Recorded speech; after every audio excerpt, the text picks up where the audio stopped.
is Amber. You said to phone if I wanted to get more information about the job agency you mentioned. Is now a good time? Hi, Amber. Yes, fine. So the agency I was talking about is called Bankside.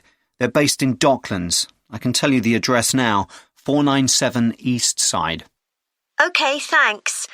So is there anyone in particular I should speak to there? The agent I always deal with is called Becky Jameson.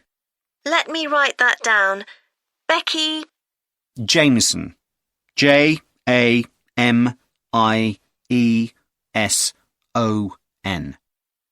Do you have her direct line? Yes, it's in my contacts somewhere. Right, here we are. 07866 510 333. I wouldn't call her until the afternoon if I were you. She's always really busy in the morning trying to fill last-minute vacancies. She's really helpful and friendly, so I'm sure it would be worth getting in touch with her for an informal chat. It's mainly clerical and admin jobs they deal with, isn't it? That's right. I know you're hoping to find a full-time job in the media eventually, but Becky mostly recruits temporary staff for the finance sector, which will look good on your CV, and generally pays better too. Yeah, I'm just a bit worried because I don't have much office experience. I wouldn't worry. They'll probably start you as a receptionist or something like that. So what's important for that kind of job isn't so much having business skills or knowing lots of different computer systems, it's communication that really matters, so you'd be fine there.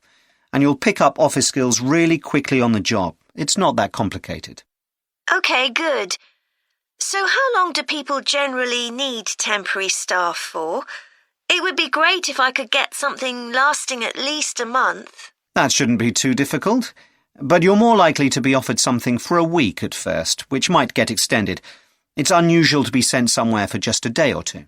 Right. I've heard the pay isn't too bad. Better than working in a shop or a restaurant. Oh, yes, definitely.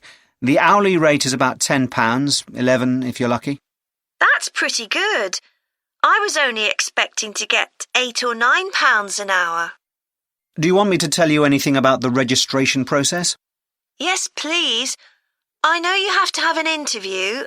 The interview usually takes about an hour, and you should arrange that about a week in advance. I suppose I should dress smartly if it's for office work. I can probably borrow a suit from Mum. Good idea. It's better to look too smart than too casual.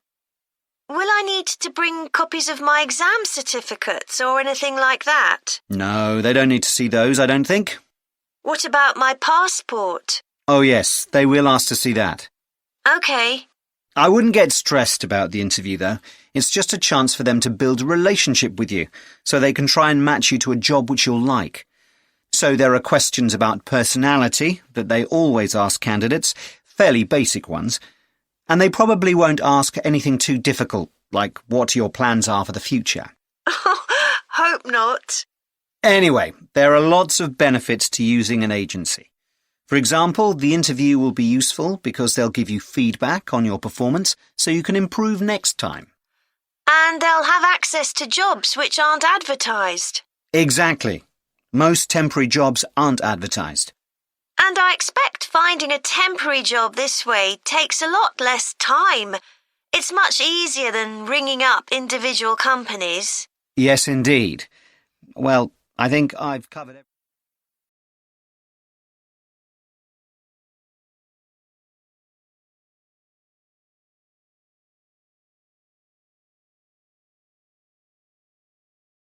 Good morning.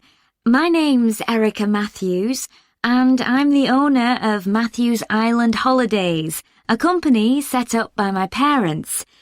Thank you for coming to this presentation, in which I hope to interest you in what we have to offer. We're a small family-run company, and we believe in the importance of the personal touch. So we don't aim to compete with other companies on the number of customers. What we do is build on our many years' experience, more than almost any other rail holiday company, to ensure we provide perfect holidays in a small number of destinations, which we've got to know extremely well. I'll start with our 6-day Isle of Man holiday. This is a fascinating island in the Irish Sea, with Wales to the south, England to the east, Scotland to the north, and Northern Ireland to the west. Our holiday starts in Heysham, where your tour manager will meet you. Then you'll travel by ferry to the Isle of Man. Some people prefer to fly from Luton instead, and another popular option is to go by train to Liverpool and take a ferry from there. You have 5 nights in the hotel, and the price covers 5 breakfasts and dinners, and lunch on the 3 days when there are organised trips. Day 4 is free, and most people have lunch in a cafe or restaurant in Douglas. The price of the holiday includes the ferry to the Isle of Man, all travel on the island, the hotel, and the meals I've mentioned. Incidentally, we try to make booking our holidays as simple and fair as possible, so unlike with many companies, the price is the same whether you book 6 months in advance or at the last minute, and there's no supplement for single rooms in hotels. If you make a booking, then need to change the start date, for example because of illness, you're welcome to change to an alternative date or a different tour for a small administrative fee. Okay, so what does the holiday consist of? Well, on day 1, you'll arrive in time for a short introduction by your tour manager, followed by dinner in the hotel. The dining room looks out at the river, close to where it flows into the harbour, and there's usually plenty of activity going on. On day 2, you'll take the coach to the small town of Peel, on the way calling in at the Tynwald exhibition. The Isle of Man isn't part of the United Kingdom, and it has its own parliament called Tynwald. It's claimed that this is the world's oldest parliament that's still functioning, and that it dates back to 979. However, the earliest surviving reference to it is from 1422, so perhaps it isn't quite as old as it claims. Day 3, we have a trip to the mountain Snaefell. This begins with a leisurely ride along the promenade in Douglas in a horse-drawn tram. Then you board an electric train which takes you to the fishing village of Laxey. From there, it's an 8-kilometre ride in the Snaefell Mountain Railway to the top. Lunch will be in the cafe, giving you spectacular views of the island. Day 4 is free for you to explore, using the pass which we'll give you. So you won't have to pay for travel on local transport or for entrance to the island's heritage sites. Or you might just want to take it easy in Douglas and perhaps do a little light shopping. The last full day, day 5, is for some people the highlight of the holiday, with a ride on the steam railway from Douglas to Port Erin. After some time to explore, a coach will take you to the headland that overlooks the Calf of Man, a small island just off the coast. From there, you continue to Castletown, which used to be the capital of the Isle of Man and its medieval castle. And on day 6, it's back to the ferry, or the airport if you flew to the island, and time to go home. Now, I'd like to tell you a bit more.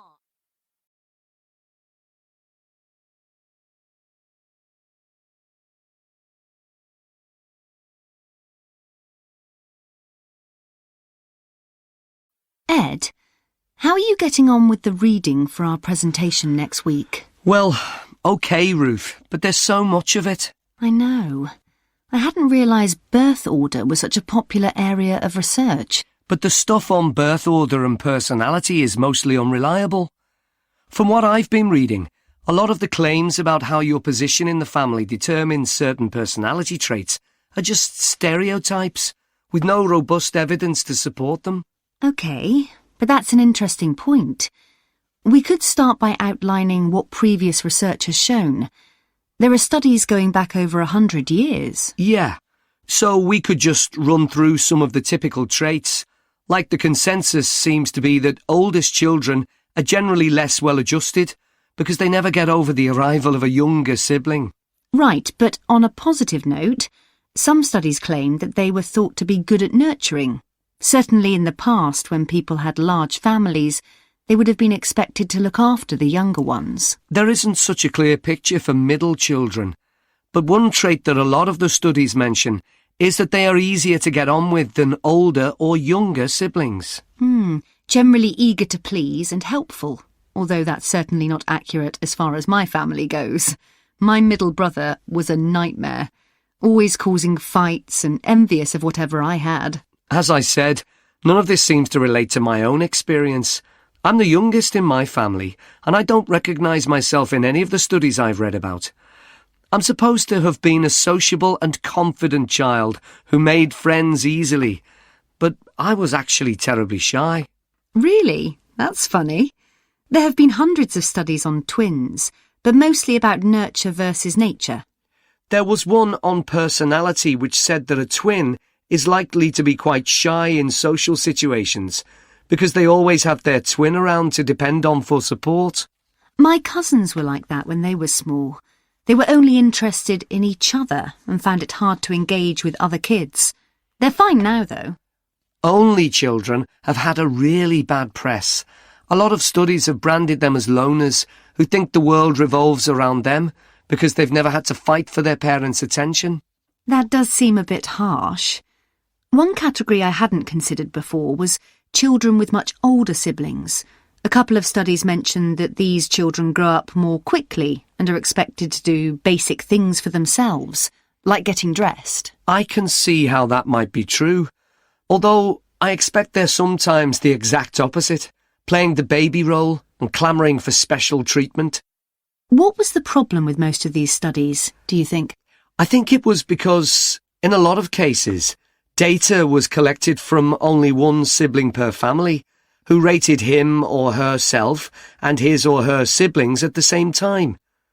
Some of the old research into the relationship between birth order and academic achievement has been proved to be accurate, though. Performances in intelligence tests declined slightly from the eldest child to his or her younger siblings. This has been proved in lots of recent studies. Yes, although what many of them didn't take into consideration was family size. The more siblings there are, the likelier the family is to have a low socio-economic status, which can also account for differences between siblings in academic performance. The oldest boy might be given more opportunities than his younger sisters, for example. Exactly. But the main reason for the marginally higher academic performance of oldest children is quite surprising, I think. It's not only that they benefit intellectually from extra attention at a young age, which is what I would have expected. It's that they benefit from being teachers for their younger siblings by verbalising processes. Right. And this gives them status and confidence, which again contributes in a small way to better performance. So, would you say sibling rivalry has been a useful thing for you? I think so. My younger brother was incredibly annoying, and we fought a lot. But I think this has made me a stronger person. I know how to defend myself. We had some terrible arguments, and I would have died rather than apologise to him. But we had to put up with each other, and most of the time we coexisted amicably enough. Yes, my situation was pretty similar. But I don't think having two older brothers made me any less selfish. I was never prepared to let my brothers use any of my stuff. That's perfectly normal, whereas sometimes...